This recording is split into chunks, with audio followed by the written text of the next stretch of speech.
Hi everyone, स्वागत करती हूँ आप सभी का आज के सेशन में। तो आज इस वीडियो में हम डिस्कस करने वाले हैं केवीएस पेडागोजी के लिए एक और इम्पॉर्टेंट टॉपिक को, जो आपके अपकमिंग एग्जाम के लिए बहुत ज़्यादा इम्पॉर्टेंट होगा। इससे पहले मैंने बहुत सारी वीडियो ऑलरेडी चैनल पे अपलोड कर दी है। आई होप आप सबने वो वीडियोस देखी होंगी, जिसमें हमने करिकुलम, सिलेबस, इसके अलावा theoretical perspective on learning, FLN, इन सब के बारे में हम बात कर चुके हैं। और आज का जो हमारा टॉपिक होगा वो होगा इंस्ट्रक्शनल प्लान। तो आपके सिलेबस में इंस्ट्रक्शनल प्लान टॉपिक को जोड़ा गया है और इसके अंदर हम क्या पढ़ने वाले हैं वो मैं फटाफट से बता देती हूँ। So this is our part number 1। इसके अंदर आज की वीडियो में हम ये जानेंगे कि इंस्ट्रक्शनल प्लान होता क्या है, जिसे अनुदेशनात्मक योजना भी कहते हैं। तो ये होता क्या है, इसके कंसेप्ट को समझेंगे। इसके अलावा मैं इस पर्टिकुलर चैप्टर में बात करूंगी ईयर प्लान के बारे में और यूनिट प्लान के बारे में। और जो नेक्स्ट वीडियो हमारी होगी उसमें हम लेसन प्लान के बारे में थोड़ा और डिटेल से डिस्कस करेंगे, क्योंकि बहुत सारी चीज़ें हैं पढ़ने वाली, इसीलिए हम इनको पार्ट्स में ही आज डिस्कस करने वाले हैं। तो आई होप कि आपको आज के सेशन से इंस्ट्रक्शनल प्लान के बारे में क्लियर हो जाएगा। हमें 3 प्लान के बारे में पढ़ना है, year plan, unit plan and lesson plan. ठीक है, तो चलिए फिर करते हैं वीडियो की शुरुआत। वीडियो को पूरा ज़रूर देखना एंड टेलीग्राम का लिंक, प्लेलिस्ट की लिंक मैं आपको दे दूंगी कमेंट बॉक्स में, वहाँ से जाके आप चेकआउट ज़रूर करना अदर वीडियोस। ठीक है, तो सबसे पहले बात करते हैं कि इंस्ट्रक्शनल प्लान होता क्या है। इस बोर्ड पे जितनी भी चीज़ें लिखी हुई है इनको समझने की कोशिश करेंगे। तो इंस्ट्रक्शनल प्लान को हम अनुदेशात्मक योजना कहते हैं हिंदी में। अनुदेशात्मक योजना का मतलब होता है कि it is a process of dealing with. ठीक है, ऐसा प्लान जो किससे डील करता है, what to teach and how to teach. ठीक है, क्या समझ में आया? अगर मैं 2 लाइन में इसको बताऊं तो इंस्ट्रक्शनल प्लान वह प्लान है जो कि एक टीचर को ये बताता है, 2 क्वेश्चन पे डील करता है। पहला कि क्या पढ़ाया जाए और दूसरा कि हमें क्या कैसे पढ़ाना है। ठीक है, तो क्या पढ़ाना और कैसे पढ़ाना, इन दोनों की बात इंस्ट्रक्शनल प्लान के अंदर की जाती है। इस चीज़ का पता टीचर लगाता है इंस्ट्रक्शनल प्लान में, यानी ऐसा प्लान जो हमें बताए कि हमें क्या पढ़ाना है और हमें कैसे किसी भी चीज़ को पढ़ाना है, करिकुलम को कैसे आगे ले जाना है, इस चीज़ की बात करता है इंस्ट्रक्शनल प्लान। इसके अलावा instructional plan helps a teacher to construct goal, objectives and instructional and assessment methodology for the classroom. समझ आ गया होगा कि क्या है इंस्ट्रक्शनल प्लान। क्या करता है, टीचर को हेल्प करता है किस चीज़ में, टू कंस्ट्रक्ट गोल, उद्देश्यों को बनाने में हेल्प करेगा, ऑब्जेक्टिव्स को बनाने में हेल्प करेगा, instructional and assessment methodology for classroom, यानी कि असेसमेंट के मेथड्स क्या होंगे, पढ़ाने के मेथड्स क्या होंगे। तो इन चीज़ों का डिसीजन लेने में, निर्णय लेने में इंस्ट्रक्शनल प्लान एक अध्यापक की मदद करता है। तो इंस्ट्रक्शनल प्लान में year plan, unit plan, lesson plan, बहुत सारे प्लान्स आ जाते हैं जो कि टीचर बनाता है किसी करिकुलम को फुलफिल करने के लिए। और यही इंस्ट्रक्शनल प्लान कहलाता है जहाँ पे टीचर को अपने ऑब्जेक्टिव्स, अपने एम्स, अपने गोल्स पता चलते हैं कि उसे कैसे ऑब्जेक्टिव्स को फुलफिल करना है, कैसे वो ऑब्जेक्टिव्स को प्राप्त करेगा, क्या विधियों को वो अपनाएगा असेसमेंट में, और पढ़ाने के दौरान वो क्या विधियों को अपनाएगा। यानी कि हाउ टू टीच का आंसर यहाँ पे मिलता है प्लान बनाने से, और व्हाट टू टीच का आंसर भी हमें प्लान बनाने से मिलता है। अगर हम प्लान नहीं बनाएंगे तो हमें पता नहीं चलेगा कि हमें क्यों पढ़ाना है और हमें कैसे पढ़ाना है। तो प्लान बनाना बहुत ज़रूरी होता है किसी भी काम में। तो इंस्ट्रक्शनल प्लान भी वही है जो क्लासरूम के जो गतिविधियां हैं या जो एक करिकुलम है उसको फुलफिल करने के लिए ज़रूरी है। ठीक है, अब हम आगे बढ़ेंगे। यहाँ पे इंपॉर्टेंस देखते हैं कि इंस्ट्रक्शनल प्लान की इंपॉर्टेंस क्या है, क्यों ज़रूरी होते हैं, इनको बनाना क्यों ज़रूरी है और ये क्या मदद करते हैं एक टीचर की। सबसे पहले है वेल ऑर्गेनाइज्ड लर्निंग एक्सपीरियंसेस। बिल्कुल ठीक है, अगर हम बिना प्लानिंग के किसी भी काम को करते हैं तो वहाँ पे निश्चित ही हमें उतने अच्छे रिजल्ट नहीं मिलेंगे। तो इंस्ट्रक्शनल प्लान, अगर मैं टीचिंग के पर्सपेक्टिव में बात करूँ तो ये हेल्प करता है जो भी लर्निंग एक्सपीरियंसेस हैं उनको ऑर्गेनाइज करने में। तो यहाँ मेरा मतलब लर्निंग एक्सपीरियंसेस से क्या है कि वो कैसे सीखेगा, वो प्लेवे से सीखेगा, वो ग्रुप एक्टिविटी से सीखेगा, पीयर लर्निंग से सीखेगा, यानी लर्निंग के एक्सपीरियंसेस को बनाने के लिए हमें प्लान की ज़रूरत पड़ती है। दूसरा, economise cost, time and energy. अगर हम पहले से ही एक प्लान बना के चलते हैं तो इंस्ट्रक्शनल प्लान का फ़ायदा क्या है कि ये हमारे एनर्जी को बचाता है, हमारे समय को भी बचाता है और हमारे श्रम को भी बचाता है। ये तीनों चीज़ों में क्या है, इकोनॉमिक है, ठीक है। यानी हमारी बचत होती है श्रम की, और हम गलत चीज़ें नहीं फॉलो करते हैं। अगर हमारे पास एक प्लान है ऑलरेडी तो हम एक सीक्वेंस से ही सारी चीज़ें करवाते हैं। तो इसका फ़ायदा ये है कि ये समय और जो धन है और जो एनर्जी है उसको बचाता है। उसके अलावा presents comprehensive and meaningful content. तीसरा फ़ायदा क्या है इंस्ट्रक्शनल प्लान को बनाने का, कि कोई भी कंटेंट है, कोई भी हमें अगर पढ़ाना है किसी कोर्स को, किसी कंटेंट को, उसको अर्थपूर्ण तरीके से प्रेजेंट करना, व्यापक तरीके से प्रेजेंट करना जो है इसका बहुत बड़ा फ़ायदा है। अगर हम इंस्ट्रक्शनल प्लान को फॉलो नहीं करते हैं, अगर हम इंस्ट्रक्शनल प्लान्स नहीं बनाएंगे तो वहाँ पे हमारे जो भी कंटेंट है, जो हमें पढ़ाना है, वो शायद हम मीनिंगफुल तरीके से बच्चों के सामने नहीं रख पाएंगे। तो एक प्लान बनाना बहुत ज़रूरी है। हम पहले ईयर प्लान बनाते हैं, फिर हम यूनिट प्लान बनाते हैं, और फिर हम क्लास में जाने से पहले, टॉपिक पढ़ाने से पहले एक लेसन प्लान बनाते हैं। तो ये प्लान जो होते हैं ये मदद करता है हमें मीनिंगफुल कंटेंट को प्रेजेंट करने में क्लासरूम में, या हम जो भी लर्निंग एक्सपीरियंसेस हैं उसमें प्रोवाइड करने में, ठीक है। तो ये मीनिंगफुल कंटेंट को क्या करता है, प्रोवाइड करता है।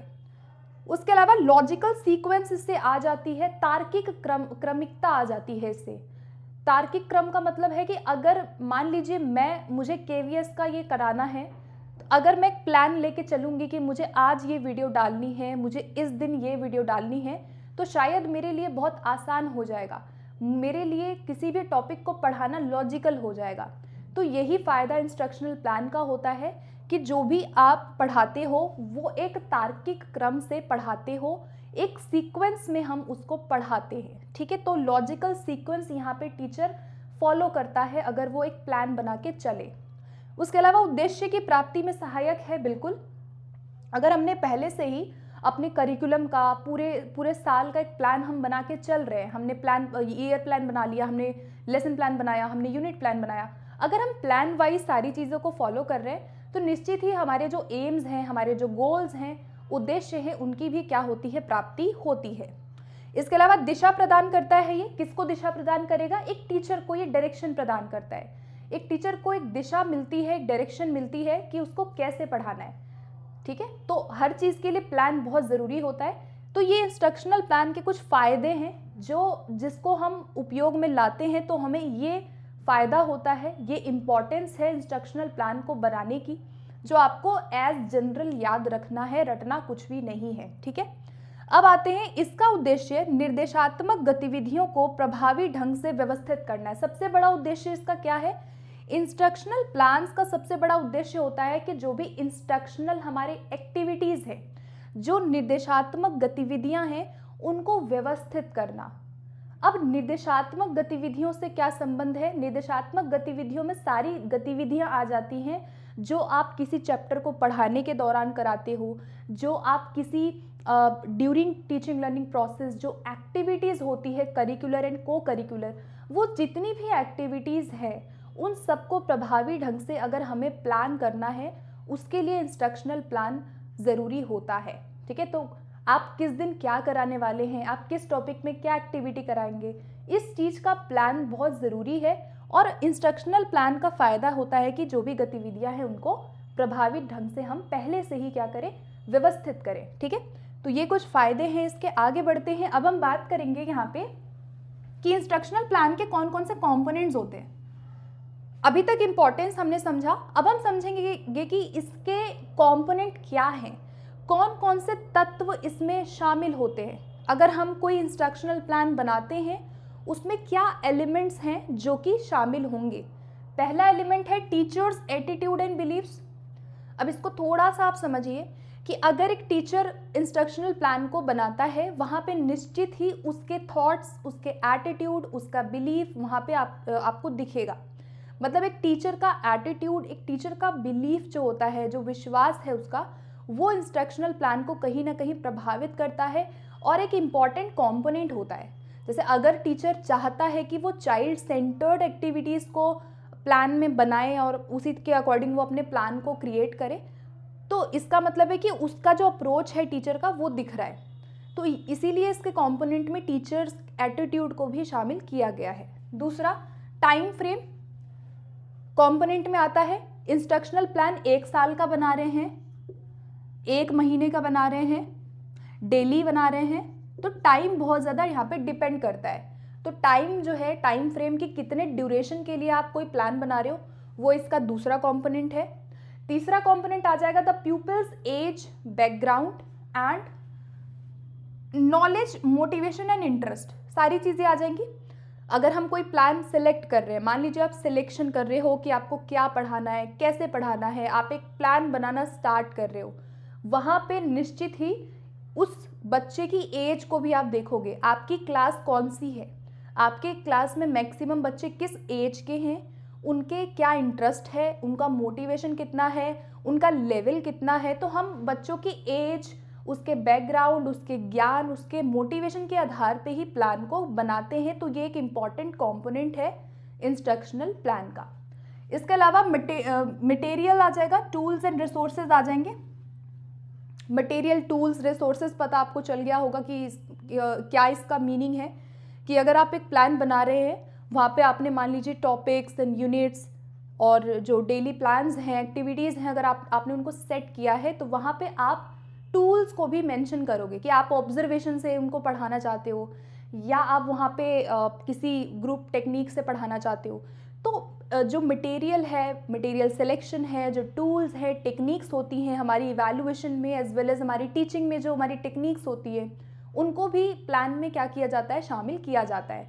तो कहने का मतलब है कि प्लान का मतलब है कि जिसमें आप ओवरऑल चीज़ों को ऑर्गेनाइज करते हो, ठीक है, चाहे वो कंटेंट हो, चाहे वो टाइम हो या वो मटेरियल्स हो, आप हर चीज़ को ऑर्गेनाइज करते हो, ठीक है। तो ये हो गए कुछ कंपोनेंट। इसके अलावा टाइप ऑफ कंटेंट बहुत इंपॉर्टेंट है। Type of content that influence planning process, text book and materials. इसका मतलब क्या है?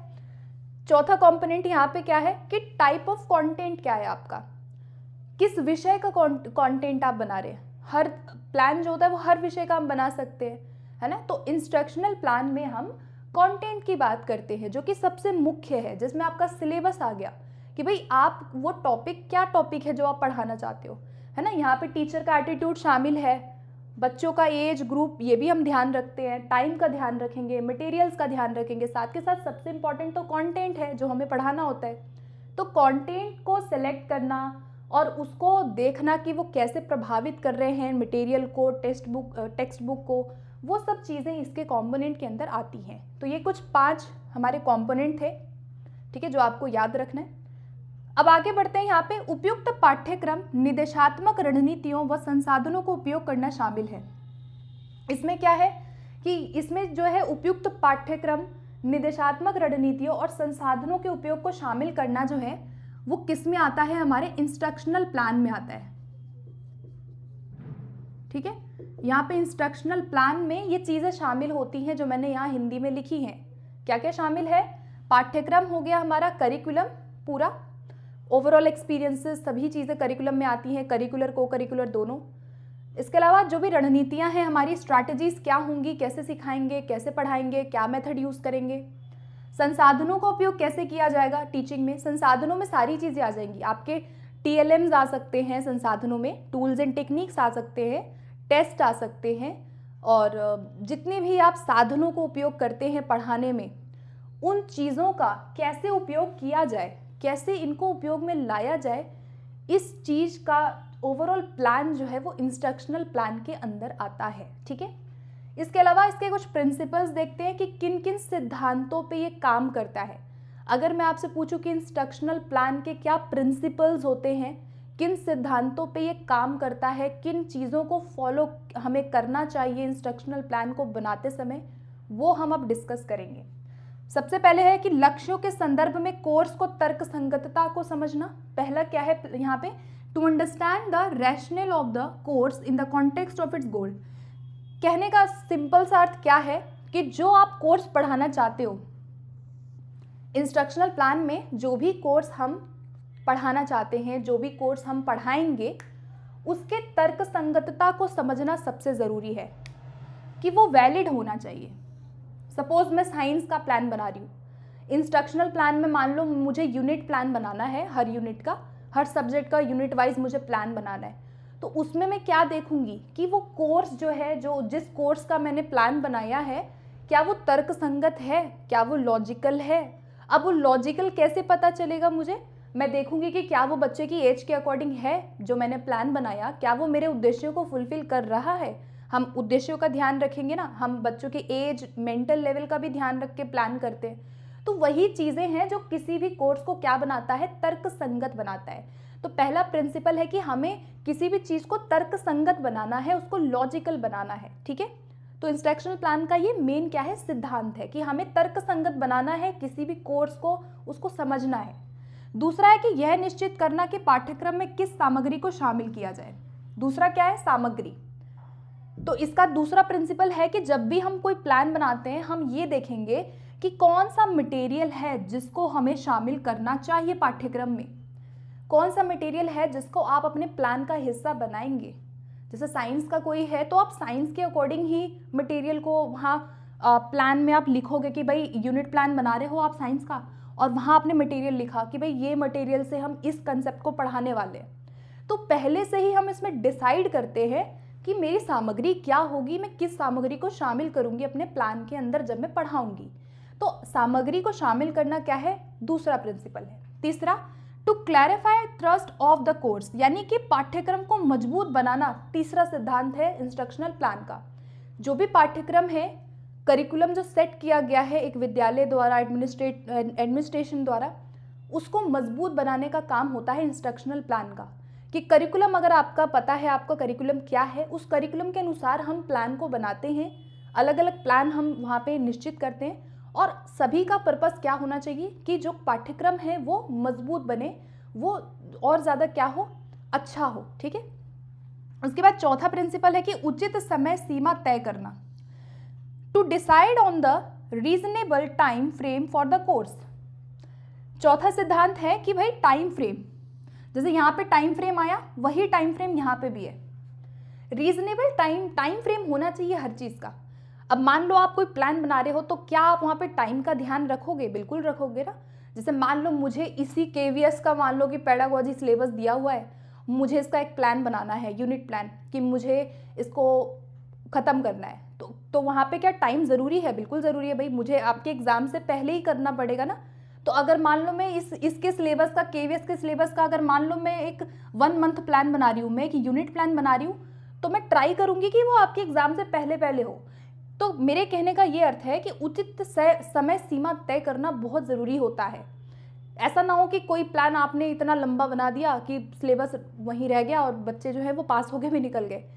तो समय सीमा बहुत ज़रूरी है कि कितने ड्यूरेशन के लिए कौन सा प्लान आप बना रहे हो, कब तक वो चीज़ ख़त्म आप कर देंगे। तो ये इन चीज़ों का ध्यान हम किसी भी प्लान को बनाते समय रखते हैं, चाहे वो लेसन प्लान हो। जैसे मान लो लेसन प्लान है तो 30 से 40 मिनट का ध्यान रखूंगी मैं कि भाई वो जो प्लान मैंने बनाया है लेसन प्लान, वो 30-40 मिनट में ख़त्म हो जाना चाहिए। तो उसकी समय सीमा अलग है, यूनिट प्लान की समय सीमा अलग होती है, और ईयर प्लान की समय सीमा भी क्या है, अलग है। तो प्लान की समय सीमा बहुत ज़्यादा ज़रूरी है। हम डिसाइड करते हैं कि कितने टाइम फ्रेम में हम किसी कोर्स को कंप्लीट कराएंगे। इसके अलावा इकाई या पाठ के महत्वपूर्ण घटकों की पहचान करना पांचवा प्रिंसिपल है। पांचवा सिद्धांत क्या है कि कोई भी, अगर आप कोई भी यूनिट, मान लो कोई आप यूनिट पढ़ा रहे हो या आप कोई लेसन पढ़ा रहे हो, आपने लेसन प्लान बनाया या आपने यूनिट प्लान बनाया है, उसमें महत्वपूर्ण घटकों की पहचान करना। महत्वपूर्ण घटकों का मतलब क्या है कि कंपोनेंट कौन से ऐसे इंपॉर्टेंट है जिसको हम प्लान में बिल्कुल शामिल करेंगे। तो आपके इंस्ट्रक्शनल प्लान में भी महत्वपूर्ण घटकों की पहचान होनी चाहिए, ताकि टीचर उसी के अकॉर्डिंग आगे आने वाले समय में पढ़ाए बच्चों को। तो ये कुछ 5 प्रिंसिपल थे, एक बार और रिवाइज करते हैं। पहला कि किसी भी कोर्स के तर्क संगतता को समझना, लॉजिकल, उसका रैशनल समझना कि वो तर्क संगत है या नहीं। सामग्री को शामिल किया जाए, जो भी सामग्री है टॉपिक के अकॉर्डिंग, कोर्स के अकॉर्डिंग उसको शामिल किया जाए। तीसरा, मजबूत बनाना पाठ्यक्रम को, इसका प्रिंसिपल है। समय सीमा निर्धारित करना बहुत ज़रूरी है और घटकों की पहचान करना, ऐसे कंपोनेंट्स जो ज़रूरी है उस प्लान में शामिल करना। जैसे हर एक चीज़ हम शामिल नहीं करते हैं, कई बार हम वो इम्पॉर्टेंट कंपोनेंट शामिल करते हैं जो ज़रूरी है। तो महत्वपूर्ण घटकों की पहचान प्लान में होनी चाहिए कि भाई ये ज़रूरी है और ये कराना है। तो ये है इंस्ट्रक्शनल प्लान के कुछ सिद्धांत, हमने डिस्कस किए इसके कुछ कंपोनेंट और हमने बेसिकली इसका अभी मीनिंग एंड इम्पॉर्टेंस के बारे में बात की। ठीक है, सो गाइज वैसे तो मैंने सोचा था कि मैं यूनिट प्लान और ईयर प्लान इसमें कराऊंगी, लेकिन मुझे लगता है कि मुझे अलग वीडियो में करना चाहिए। मैं नहीं चाहती कि एक ही वीडियो में सब कुछ मिक्स हो जाए।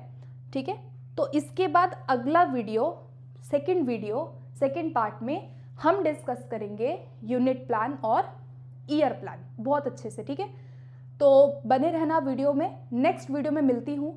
ठीक है, इसमें पॉसिबल नहीं है, बहुत लंबी वीडियो हो जाएगी, तो मिलते हैं फिर नेक्स्ट वीडियो में। ठीक है, और कोई भी फीडबैक हो, सजेशंस हो, anything which you want to give me, then feel free to give me. Okay, तो मिलते हैं फिर अगले वीडियो में। Thank you.